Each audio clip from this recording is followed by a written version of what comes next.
दुई दिन प्रबल बर्षिब आज और आसंता काली राज्यर विभिन्न स्थान में प्रबल वर्षा संभावना। आज बिजुली घड़घड़ी सह प्रबल वर्षा पाई मयूरभंज, केन्दुझर, बालेश्वर, भद्रक, केन्द्रापड़ा और जगतसिंहपुर को येलो वार्निंग जारी करा जायछि। एसबु जिले में घंटा प्रति 30 रु 40 किलोमीटर बेगरे पवन बहिपारे। सेही भली बिजुली घड़घड़ी पाई 18 जिला को येलो वार्निंग जारी करिछि आंचलिक पाणीपाग केन्द्र। आसंता काली मयूरभंज, केन्दुझर और सुंदरगढ़ जिला को दिया जायछि येलो वार्निंग। पुणी सक्रिय होइछि घूर्णिबलय, फल राज्य में आउ 2 दिन वर्षा हेबो। केतक स्थान में प्रबल वर्षार संभावना थिबा बेले किछि स्थान में हालुका वर्षा हेबो। एने पूर्वानुमान करिछि भुवनेश्वर पाणीपाग केन्द्र।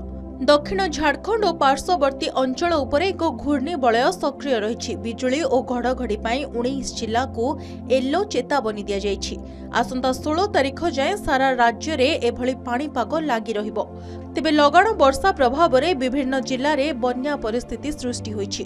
नदीर जलस्तर क्रमशः बढ़ुछि। बन्या पानी चाष जमी संपूर्ण न छाड़ुणु पुणी जलस्तर वृद्धि पाई बन्या परिस्थिति सृष्टि होइछि।